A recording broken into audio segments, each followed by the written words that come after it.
jom kita tengok ada tak halal punya food. Customer ni tak nampak pun seorang yang bertudung.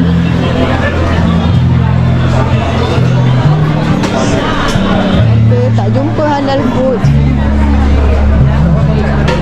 Okay, tengok okay, ada tak yang halal? Halal?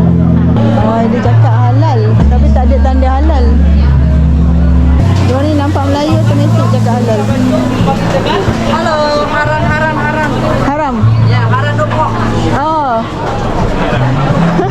Dia nak haram nopo. Kita tengok memang dia nampak Muslim je terus dia cakap haram. Tapi nopo. Dia nak cakap halal sebenarnya.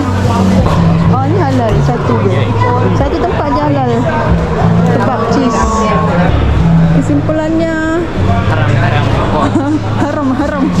Kedai makan kat situ haram-haram. Tapi ada show lah kat sana. Untuk non-Muslim boleh cuba lah. Banyak pilihan. Seafood, variety pork dishes. Untuk halal ada satu je. Jom.